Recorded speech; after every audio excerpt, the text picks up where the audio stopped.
Hello students, welcome to A B classes. Subject है applied physics second, पहली unit है जिसमें आज हम लोग समझेंगे अनुप्रस्थ अनुदैर्घ्य तरंगों के बारे में। अनुप्रस्थ और अनुदैर्घ्य तरंगें क्या होती हैं विथ एग्जाम्पल समझेंगे। आप लोग समझने के लिए वीडियो पूरा देखें, जो मैं समझाता हूं उसको ध्यान से सुने, समझ में जरूर आएगा। तो चलते हैं, शुरुआत करते हैं। यहां पर कुछ एग्जाम्पल्स हम लोग समझेंगे और इसकी डेफिनेशन भी जो लिखी हुई है वही आपको एग्जाम में लिखना है, उसकी विशेषताएं भी आपको एग्जाम में लिखना है, जो आगे मैं समझाऊंगा। लेकिन थोड़ा सा मैं आपको पिछले लेक्चर का जो मैंने समझाया था वो याद दिला दूं, जिसमें मैंने वेव मोशन या तरंग गति के बारे में समझाया था। उसमें कुछ ऐसे पॉइंट हैं जो हमने समझे थे, उन्हीं के आधार पर तरंग गति को या वेव मोशन को डिफाइन किया जाता है। जैसे तरंग गति के लिए किसी मीडियम की आवश्यकता होती है। मीडियम बोले तो लिक्विड जैसे जल, सॉलिड जैसे कोई मशीन का पार्ट हो गया, गैस जैसे हवा हो गई। इस तरह के मीडियम की आवश्यकता होती है तरंग गति के लिए। पहली विशेषता समझी थी, अच्छे से आप लोगों ने समझ ली थी।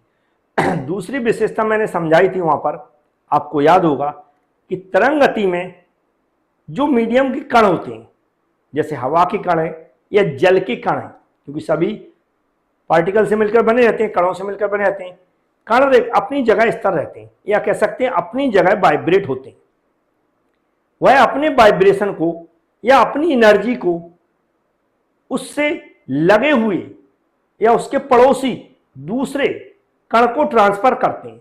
ऐसे एक कण दूसरे को ऐसे लास्ट वाले कण तक पूरे कंटिन्यू एक दूसरे को ट्रांसफर करते रहते हैं, और क्या होता है, हमारी वेव मोशन क्रिएट होती है, तरंग गति उत्पन्न होती है। लेकिन कण एक जगह से दूसरी जगह चलकर नहीं जाते हैं, अपनी जगह स्थिर रहते हैं और अपने वाइब्रेशन को या अपनी एनर्जी को दूसरे कण को ट्रांसफर करते हैं। ये भी हम लोगों ने समझा था, आपको समझ में आया होगा।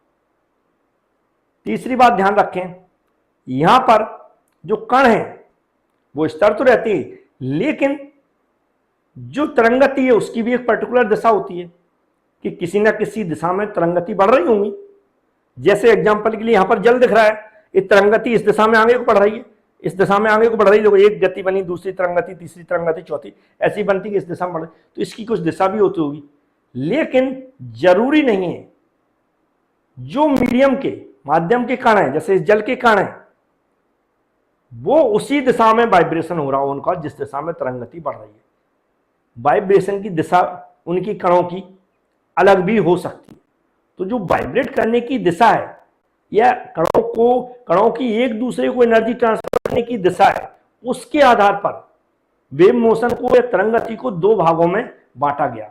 पहला भाग है यहां पर अनुप्रस्थ तरंगें या ट्रांसफर वेव्स। अनुप्रस्थ या ट्रांसफर का सीधा मतलब होता है, अगर एक मीनिंग मतलब निकालें, लंबवत दिशा। कौन सी होती है? लंबवत दिशा, परपेंडिकुलर डायरेक्शन। जिसका क्लियर मतलब है यहां पर कि जिस दिशा में तरंग की गति है, जिस दिशा में जो वेव मोशन बनी हुई है, कहीं ना कहीं उसकी लंबवत दिशा में या परपेंडिकुलर डायरेक्शन में जो मीडियम के कण हैं उनका वाइब्रेशन होता है। यही मतलब हुआ, क्योंकि वहां पर लंबवत लिख दिया है, वो मैं पढ़ के भी सुना देता हूं, समझा भी देता हूं, उससे आपको क्लियर समझ में आ जाए। जैसे यहां पर आप रस्सी देख रहे हैं, यहां पर रस्सी बंधी हुई है, यहां पर रस्सी पकड़ी हमने और ऐसी इसको फटकार दिया, मतलब ऐसा खींच दिया। ये रस्सी खींचेंगे तो कुछ ऐसी ऐठेगी। जैसे सांप देखा ना, सांप ऐसी आप रस्सी खींच के देखेंगे तो ऐसी लहराएगी, जिसका मतलब क्या है, रस्सी लहरा रही है। सेम वाटर में आप पत्थर पटकेंगे तो वाटर भी ऐसा लहराएगा, तो तरंग गति बनती, लेकिन ऐसी लहराते हुए बनती, जिसका मतलब कुछ इस तरह बनेंगी। यहां पर आप देख रहे हैं ऐसे ही बनेंगी। इसका मतलब है कि जो देखो, यहां से वाइब्रेशन स्टार्ट हुआ, ट्रांसफर कहां पर हुआ, यहां तक पहुंचा, मतलब डायरेक्शन इसकी वाइब्रेशन ट्रांसफर होने की डायरेक्शन ही है। तो क्लियर ये डायरेक्शन है, यहां पर भी ये वेव्स बनी है, यहां से क्रिएट हुई, तो इसकी डायरेक्शन तो ये है ना पूरी यहां तक। लेकिन मॉलिक्यूल्स तो ये, इसके अणु तो ये हैं, कण तो ये हैं, कण तो ये है, वाइब्रेशन एक दूसरे को ट्रांसफर कर रहे हैं। ये कण तो किसकी, रस्सी की कण तो ये है। रस्सी मतलब यहाँ पर क्या सॉलिड मीडियम है, रस्सी मतलब क्या सॉलिड मीडियम है, कण तो ये है। सेम इसकी यहाँ पर आप देख रहे हैं, ऊपर गया नीचे गया, ऊपर गया नीचे गया, ऐसा ऐसे जाके यहाँ पर ऐसा बना हुआ है। तो इसके कण तो ये है, इसके कण तो ये है, यही है ना कण। तो कण कैसे गए, कण इसने इसको एनर्जी ट्रांसफर की, इसने इसको, इसने एक दूसरे को ट्रांसफर करते गए। मतलब पहले ऊपर गए, पहले ऊपर गए, फिर नीचे ट्रांसफर करते हुए कहाँ आए, नीचे आए, फिर ट्रांसफर करते हुए ऊपर गए, फिर ट्रांसफर करते हुए नीचे आए, फिर ट्रांसफर करते हुए ऊपर गए, फिर ट्रांसफर करते हुए नीचे। मतलब कण एक दूसरे को ट्रांसफर कर रहे हैं, लेकिन इनकी दिशा देखो, ऊपर गए नीचे। अगर हम इनको ऐसे ऐसे चेक करके देखें तो यहाँ पर कुछ ऐसी लाइन बनेगी, यहाँ पर दिशा देखो कुछ ऐसी लाइन बनेगी, यहाँ पर देखें तो कुछ ऐसी लाइन बनेगी, ऐसी लाइन बनेगी ना, क्योंकि ऊपर गए फिर नीचे आए फिर ऊपर गए। तो अगर हम इसको देखें, इस लाइन को देखें, और हमारे जो वेव मोशन बनी वो कैसी, इस डायरेक्शन में बनी हुई पूरी है, वेव की डायरेक्शन कैसी बढ़ी, इधर को बढ़ी है। तो एक दिशा और इसको देखें तो एक दूसरे कैसे परपेंडिकुलर है, क्योंकि ये ऐसा खड़ा हुआ है और ये दिशा वाली कैसी, ऐसी है, दिशा कैसी, ऐसी है, जबकि ए वाला कैसी, कैसा खड़ा हुआ है, जिसका मतलब ये कौन सी है, यहां पर जो कणों में वाइब्रेशन ट्रांसफर हो रहा है, जो एनर्जी ट्रांसफर हो रही है, या जो मॉलिक्यूल्स वाइब्रेट हो रहे हैं, वो कैसे हो रहे हैं, जिस दिशा में वेव क्रिएट हुई हैं, या वेव में जो तरंग गति है उसके परपेंडिकुलर दिशा में हुआ है। तो यहाँ पर क्लियर लिख भी दिया मैंने, इन तरंगों की गति में, इन तरंगों की जो गति है तरंगों की, इन तरंग माध्यम का प्रत्येक कण, जैसे यहाँ पर भी कण मैंने बना के दिखाए, यहाँ पर भी कण बना के दिखाए, उन्हीं कणों की बात हो रही। प्रत्येक कण तरंग गति की दिशा के, तरंग गति की जो दिशा है, तरंग गति की दिशा है, ये तरंग गति की दिशा है, तरंग गति की दिशा के लंबा कंपन करते हैं, लंबा ऊपर जाती नीचे आते, ऊपर जाती, मतलब वो अपनी जगह है, लेकिन इनका जो वाइब्रेशन ट्रांसफर हो रहा है वो कुछ ऐसा हो रहा है। इसी को हम क्या बोलते हैं कि जो तरंगति उसकी दिशा के लंबवत दिशा बोलते हैं।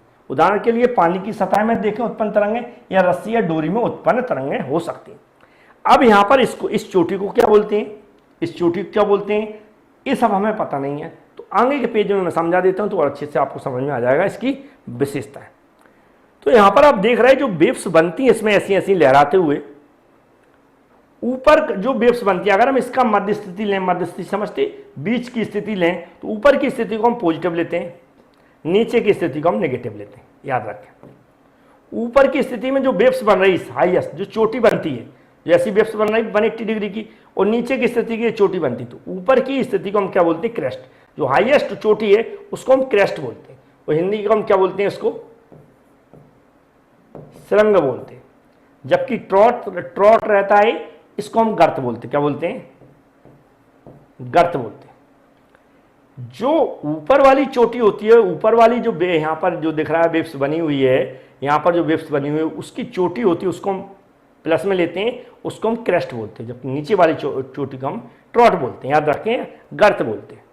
अब इसके आगे बढ़ेंगे हम लोग, तो यदि हम यहाँ पर देखें तो ये क्या होगी, इसको क्रेस्ट कहलाएंगे, ये भी हम क्या कहलाएंगे, ये भी चोटी क्रेस्ट कहलाएगी। इसको हम क्या बोलेंगे, गर्त बोलेंगे, इसको भी हम गर्त बोलेंगे। तो ये जो हमारी दो क्रेस्ट लगातार है, इसके बाद दूसरी क्रेस्ट, तो इसके बाद दूसरी क्रेस्ट आ रही है, इन दोनों की जो बीच की दूरी होगी उसे हम क्या बोलेंगे, वेवलेंथ बोलेंगे। ऐसी दो लगातार जो गर्त होंगी, जो लगातार दो गर्त होंगी एक के बाद एक, उन दोनों के बीच की दूरी को हम क्या बोलेंगे, वेवलेंथ बोलेंगे। तो ये भी आपको समझ में आ गया होगा। अब यहाँ पर जो वेव्स बनती हैं, दो हाफ वेव ऊपर हो गई, हाफ वेव नीचे हो गई, मतलब पूरा यहाँ से चलेंगे 180 डिग्री यहाँ हो गया, फिर 180 से यहाँ पर 180, मतलब पूरा 360 चल गए। 360 का मतलब हमने एक साइकिल कंप्लीट कर ली, तो इसे हम एक साइकिल बोलते हैं। ये जो ऊपर की आपको चोटी दिख रही है, जो मध्य स्थिति है, यहाँ से यहाँ तक की दूरी को हम एम्पलीट्यूड बोलते हैं। क्या बोलते हैं, एम्पलीट्यूड बोलते हैं। तो ये इसकी विशेषताएं होती हैं, कुछ हमें नाम पता होना चाहिए कि जो ऐसी है यहाँ पर ऐसी साइकिल बनती है, तो इनको हम क्या बोलते हैं। तो ये तरंगें सुरंग और गर्त के रूप में गति करती हैं। सुरंग और गर्त के रूप में, मतलब सुरंग मतलब ऊपर जाती हैं, फिर गर्त के रूप में नीचे आती हैं, ऊपर नीचे गति करती हैं, मतलब सुरंग और गर्त के रूप में गति करती हैं। माध्यम में तरंग गति में ऊपर उठे हुए भाग अर्थात धनात्मक विस्थापन को हम सुरंग कहते हैं, और दबे हुए भाग मतलब अर्थात नीचे वाले को हम ऋणात्मक विस्थापन की स्थिति को गर्त कहते हैं। ये क्लियर होगा, मैंने बता दिया। अब दो क्रमबद्ध सुरंगों या क्रमबद्ध गर्तों के बीच की दूरी को हम तरंग दैर्घ्य कहते हैं। जैसे मैंने बताया, दो जो हमारी हाँ स्रग हो गई, इन दोनों के बीच की दूरी को वेवलेंथ कहते हैं, या फिर नीचे हम देखें दो लगातार जो गर्त बनी हुई हैं उनके बीच की दूरी को हम गर्त कहते हैं, सॉरी वेवलेंथ कहते हैं, इसे लैम्डा से प्रदर्शित करते हैं। ये तरंगें केवल ठोस या द्रवों में की सतह पर उत्पन्न होती है। याद रखें जो हमारा गैस वाला मीडियम है या एयर वाला मीडियम है उसमें उत्पन्न नहीं होती, सिर्फ ठोस या फिर हम कह सकते हैं लिक्विड या जल में उत्पन्न होती हैं, द्रवों में उत्पन्न होती हैं, इसका भी याद रखें। गैसों के में ये तरंगें उत्पन्न नहीं की जा सकती हैं क्योंकि गैसीय माध्यम में दृढ़ता नहीं होती। तो इसकी विशेषताएं भी आपको समझ में आ गई होंगी। क्लियर जो लिखा है वही डायग्राम में मैंने समझा दिया। दूसरा है अनुदैर्घ्य तरंगें। क्या बोलते हैं? अनुदैर्घ्य तरंगें। और क्या होते हैं? Longitudinal direction. लॉन्जिट्यूडिनल मतलब एक्सिस की दिशा, लेकिन यहां पर किसकी दिशा? जिस दिशा में वेव्स क्रिएट हुई हैं, जिस दिशा में वेव्स की बढ़ रही हैं। जैसे यहां पर देखते हैं कि एक कोई व्यक्ति सुन रहा है, आवाज सुन रहा है। आवाज कहां से आ रही है? यहां से कोई म्यूजिक चल रहा है या कोई बात कर रहा है, कोई साउंड चल रहा है। यहां से क्या होगा भाई? जो भी कण होंगे वो जो यहाँ म्यूजिक चल रहा है उसको लेके जाएंगे, एक दूसरे को ट्रांसफर करेंगे। इसने इसको ट्रांसफर किया, इसने इसको, एक दूसरे को ट्रांसफर करते जाएंगे, मॉलिक्यूल से एक दूसरे को ट्रांसफर करेंगे, एक दूसरे को ट्रांसफर करेंगे और धीमे धीमे हमारी एक कान तक आवाज पहुंच जाएगी। तो कान तक पहुंची, यहां से यहां तक पहुंची, डायरेक्शन तो यही हुई, डायरेक्शन यही हुई। लेकिन यहां पर जो कण रहते हैं, यहां पर जो कण रहते हैं वो अपनी जगह पर ऊपर, जो स्थिति मैंने दिखाई ये कौन सी? मध्य स्थिति है। कौन सी है? मध्य स्थिति है। मध्य स्थिति है, मीन पोजीशन बोल सकते हैं। कौन सी है? मीन पोजीशन है। तो ये मीन पोजीशन के ऊपर नीचे, ऊपर नीचे, ऊपर नीचे, ऊपर नीचे, ऊपर नीचे, ऊपर नीचे, ऊपर नीचे, ऐसे वाइब्रेट करते हैं। इस तरह जो मॉलिक्यूल्स जिस दिशा में वेव्स क्रिएट हो रही हैं, जिस दिशा में वेव्स की गति है, उसी दिशा में क्या होता है? उसी दिशा की मध्य स्थिति के ऊपर नीचे क्या करते रहते हैं? वाइब्रेट करते रहते हैं, वाइब्रेशन करते हैं या कंपन करते रहते हैं मॉलिक्यूल्स। तो उसे हम क्या बोलते हैं? अनुदैर्घ्य तरंगें बोलते हैं। लिखा है वे तरंगें जिनमें माध्यम की कण तरंग गति की दिशा में ही, तरंग गति की दिशा में ही मध्य स्थिति के दोनों ओर, मध्य स्थिति ये हो गई, उसके ऊपर भी और नीचे भी, ऊपर नीचे मध्य स्थिति दोनों ओर कंपन करते हैं। उदाहरण के लिए वायु में चलने वाली ध्वनि तरंगें, जैसे ध्वनि तरंगें हो गई, स्प्रिंग में उत्पन्न की तरंगें जो स्प्रिंग में उत्पन्न तरंगें हो गई, तो इस तरह के लॉन्जिट्यूडिनल वेव्स होते हैं। तो ये भी आपको समझ में आ गया होगा। अब इसकी विशेषताएं होती हैं वो भी समझ लेते हैं। विशेषताएं बोले तो ये क्या होती है? स्प्रिंग है, जैसे जब स्प्रिंग को दबाएंगे और छोड़ेंगे, दबाएंगे छोड़ेंगे, दो स्थिति बनेगी। कई बार आपने ऐसा किया भी होगा, कई जगह स्प्रिंग ऐसी एक जगह इकट्ठी हो जाती है, कई जगह बहुत सारी फैली हुई दिखेगी, ऐसी फैली हुई दिखेगी। तो ये जो जहां दब जाती है उसे हम कंप्रेशन बोलते हैं। जहां पर दब जाती है उसे कंप्रेशन रीजन बोलते हैं, लिखा भी है कंप्रेशन रीजन बोलते हैं। और जहां पर ऐसी खुली खुली दिखती है उन्हें हम एक्सपेंशन रीजन बोलते हैं। क्या बोलते हैं? एक्सपेंशन रीजन बोलते हैं। ऐसे ही हमारी जो हवा के माध्यम से आवाज आती है या कोई वाइब्रेशन म्यूजिक आता है, कुछ भी आता है, उसमें भी ऐसा ही चलता है कि यहाँ पर कई वेव्स बहुत जो कण रहते हैं वो इकट्ठे हो जाते हैं, उन्हें हम कंप्रेशन की स्थिति बोलते हैं। कई जगह फैले रहते हैं, उन्हें रेयरफैक्शन की स्थिति बोलते हैं। सेम इसमें भी होता है। अब इसकी विशेषताएं होती है, ऐसा क्यों होता है? तो यहाँ पर क्लियर देखें, अनुदैर्घ्य तरंगें संपीड़न और विरलन, जिसका मतलब रेयरफैक्शन और कंप्रेशन, संपीड़न मतलब कंप्रेशन और विरलन का मतलब रेयरफैक्शन की सहायता से माध्यम में संचालित होती है, मतलब संचालित हो रही वहां तक पहुंच रही है। संपीड़न को C और विरलन को हम R से प्रदर्शित करते हैं। संपीड़न पर माध्यम के कणों का घनत्व तथा वेग अधिकतम होता है। याद रखें, घनत्व और वेग दोनों के दोनों अधिकतम रहते हैं। कहां पर? जहां पर कंप्रेशन की स्थिति होती है वहां पर। और विरलन पर कणों का घनत्व न्यूनतम होता है तथा वेग अधिकतम रहता है। जबकि जो रेयरफैक्शन है यहाँ पर घनत्व कम होता है और वेग अधिकतम ही रहता है, लेकिन ऋणात्मक अर्थात विपरीत दिशा में होते हैं। लेकिन ये कैसे रहते हैं? ऋणात्मक और विपरीत दिशा में लिया जाता है इनको। तो ये कुछ इनकी विशेषताएं रहती, किस कारण से ऐसे कंप्रेशन होते हैं, किस कारण से रेयरफैक्शन होती है, वो भी यहाँ पर मैंने लिख दिया है। थोड़ा मैंने समझा दिया, थोड़ा सा आप पढ़ेंगे तो लेक्चर की तैयारी हो जाएगी। जैसा मैंने लिखा उतना ही आपको एग्जाम में लिख कर आना है। Thank you.